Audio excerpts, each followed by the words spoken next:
Hey everyone! Before we dive in, if you're enjoying these stories, please hit that subscribe button and turn on notifications. It really helps the channel grow. It all went down at dinner, just moments after the waiter filled our glasses with wine. My mom locked eyes with me, let out a laugh, and asked point blank why I hadn't bought a luxury penthouse yet, unlike my brother. She said it loud enough for everyone at the table to hear clearly. The whole group chuckled along with her. Silverware hovered in midair. My brother eased back in his chair with a smug grin, like he'd just scored a victory. I stayed composed on the surface, but inside I was fuming, suddenly realizing this wasn't just teasing. It was a deliberate put down about my place in the family. So I held back. I let the chuckles fade naturally. Then I delivered one calm statement that flipped the entire evening upside down. That's when everyone at the table finally grasped who had actually been funding his so-called achievements. I'm Avery. I was about 30 at the time, mature enough to know my own worth, yet still young enough for folks to feel okay dismissing me. My job was in investment finance, mainly real estate deals.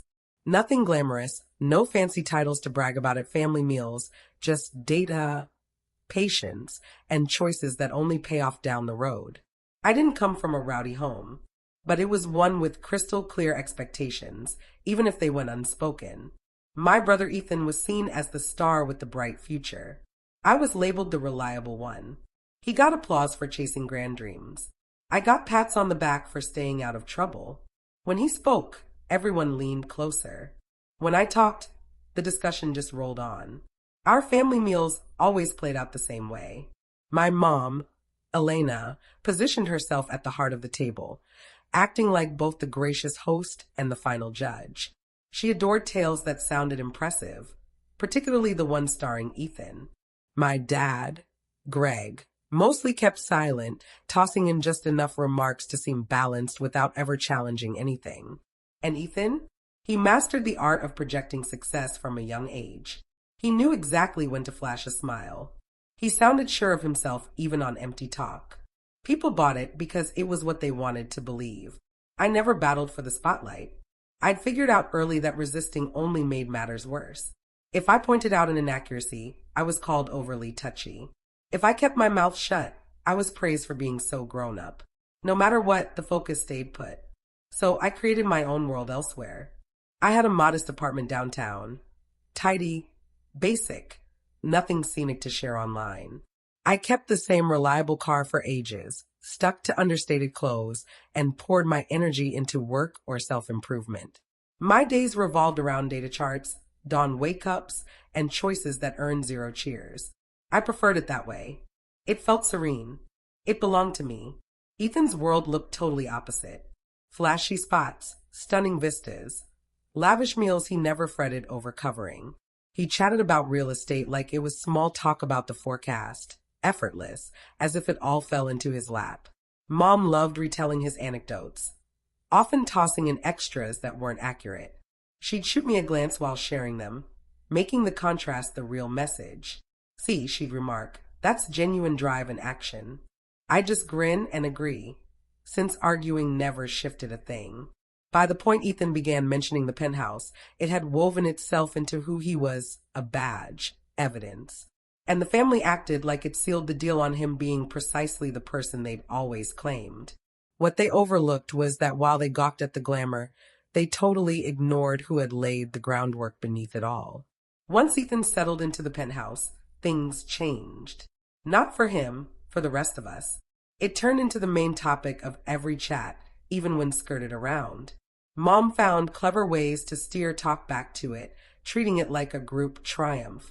She'd rave about the panoramas, the swift elevators, the attentive staff, the upscale area. She'd never actually visited, yet wore the satisfied smirk that screamed she'd finally gotten validation. Ethan milked it fully. He never outright claimed ownership. Not precisely, but he never set the record straight either. He'd drop lines like, around my place, finding parking is brutal. Or, in my building, you've got to schedule deliveries in advance. Every remark held sway because folks wished it to. His buddies nodded eagerly. Mom glowed. Dad remained impartial, which oddly always bolstered Ethan's side. Then Lila came into the scene. She had strong views on everything and the volume to broadcast them. She viewed achievement as a vibe, the perfect ambience, the elite zip code, the ideal partner at your side. She hyped Ethan publicly and nudged him privately to go grander, appear wealthier, accelerate. When she discussed the penthouse, she'd say stuff like, "This spot suits you perfectly," as if a home could affirm someone's value. Family get-togethers grew intolerable. Ethan would casually mention potential upgrades, fresh decor, perhaps redoing a space. Mom would approve warmly, then pivot to me. "You get it. This is how folks construct their futures. You're playing it way too cautiously." She phrased it gently, which stung even more. One day, Ethan floated the idea of purchasing the unit. Not earnestly, just offhand, like it was inevitable. He noted the owner seemed detached, likely some distant investor. He shrugged, figuring they'd be glad to sell. A knot formed in my stomach. I observed Mom's expression brighten. She peppered him with queries. She pictured it vividly aloud. She praised how savvy Ethan was for planning ahead. Nobody glanced my way, not even once. That evening, back home, I gazed at my phone longer than necessary. There was an alert from the property manager, another status report, fresh delays, additional payments overdue, figures I'd monitored discreetly for months. I felt exhausted, not furious, just weary from supporting a load everyone else stood upon. I considered dropping a clue, a subtle alert, but I knew the outcome. I'd be branded envious, dramatic, attention-seeking. So I stuck to my pattern, silence and meticulous notes. The breaking point arrived when Mom voiced it directly. "Avery, take a cue from your brother," she advised me during one dinner. "Ladies don't have to strive so intensely. Being steady is plenty. Ethan's demonstrating true drive." I stayed silent. I neatly folded my napkin. I smiled. But deep down, resolve clicked into place. They weren't misreading me. They were deliberately overlooking me. And that meant the only resolution was dropping the facts squarely on the table, where nobody could dismiss them with laughter. Following that meal, an inner calm settled over me. Not detachment, sharp focus. I quit wishing for equity and began gearing up for transparency. That's the subtle shift others miss. The instant you cease seeking comprehension, you turn formidable in the most serene manner. I resume my habits. Dawn starts, coffee turning bitter by the last gulp. Displays packed with figures indifferent to family dynamics. Manager updates came reliably. Concise overviews, impartial tone, late payments, accumulating charges. No theatrics, just an undeniable trend. I avoided confronting Ethan. No hints, no venting to pals. I predicted the fallout. Words distorted, motives doubted, feelings turned against me. I'd hear pleas to move on, to rise above, to prioritize blood over specifics. Specifics were my expertise, and they revealed reality. Ethan continued his act. He shared sunset shots and skyline glows. He discussed hectic schedules and grand schemes. Lila boosted it all, crafting his persona into a polished image. Each fresh post stirred less rage in me, more assurance. This was an accomplishment. It was temporary support. And temporary support crumbles when you quit acting like it's permanent. Mom phoned more frequently. Her queries seemed light, but hit hard. Was I content? Fulfilled? Ever concerned about solitude? Each implied the same subtle critique, that my existence was lesser because it was low-key. I responded courteously, holding firm lines. No corrections, no defenses. I allowed her assumptions to stand. In the background, I made one firm choice, reveal the facts without fury. Not to shame anyone. If it emerged, it'd be straightforward, publicly on their terms, not forced by me. When plans formed for my birthday dinner, I nearly bowed out. I sensed the script. I detected it in Mom's overly upbeat tone, in Ethan's offhand restaurant mention like another boast. But then insight hit. This wasn't about guarding my calm anymore. It was about breaking the cycle. So I agreed. I arrived punctually, dressed plainly, took my seat and observed. I noted how they gravitated toward Ethan, how the seating naturally centered him. And I bided my time, because for once, I entered not as the subdued daughter or dutiful sister. I entered armed with facts. and they carried enough weight to silence the chuckles. The venue was mom style for impressing, gentle illumination, pristine linens, crystal gleaming with reflections. The sort where voices dropped a notch, as if dining there signaled status. I got there slightly ahead. My parents were settled. Mom beamed overly wide upon spotting me, pride in the venue outweighing the occasion. Dad rose, hugged briefly, seated me. Ethan arrived tardy, naturally. He always did. His entrance instantly altered the vibe. He exuded that easy assurance from knowing others would pause for him. Lila trailed, eyeing the room for prime photo spots. Ethan excused himself insincerely and claimed his spot like it was his domain. Before settling on orders, the penthouse surfaced. Traffic by his spot was chaos. Elevator lagged. Tonight's vista was spectacular. Each quip hit its mark. Mom engaged fully, eyes sparkling, absorbing details. She probed, visualized aloud, giggled at his wit like shared confidences.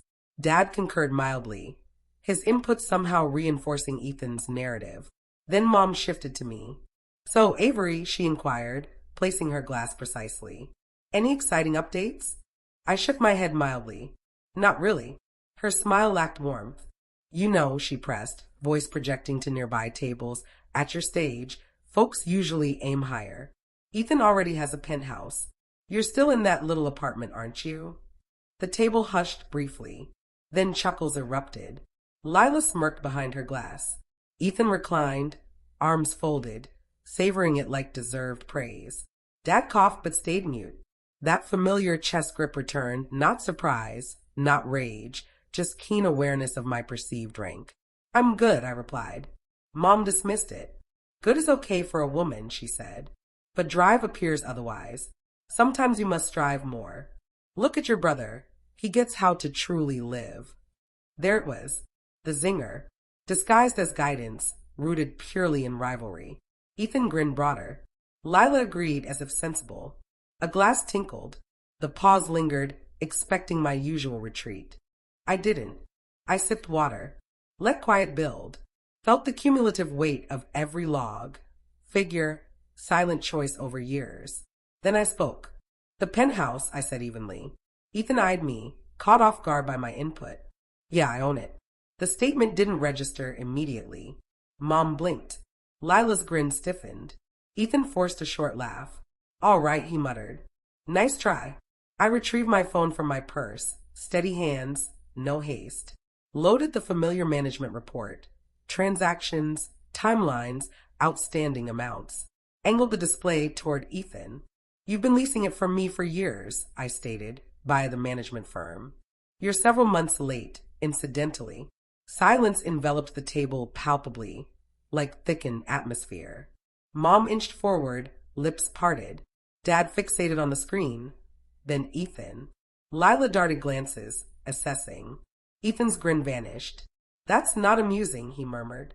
"It's not meant to be," I answered. "You never inquired about the owner." "No need. You were occupied with the facade." Mom whirled on me. "Why conceal this?" she snapped. "Do you realize how embarrassing?" I met her gaze fully, sensing a shift. "You never inquired," I said, "and whenever I attempted to contribute, you overrode me." Dad interjected cautiously. "Perhaps it's a mix-up. Ethan likely planned to square up." Ethan grasped it. "Precisely. I'd sort it. No need for this here." I held his stare. "Need for what?" I asked. "Sharing facts? Or halting your pretense of earning it solo?" Lila edged her chair back. "This seems excessive," she noted. "Family issues belong private." I nodded. "They do," I concurred.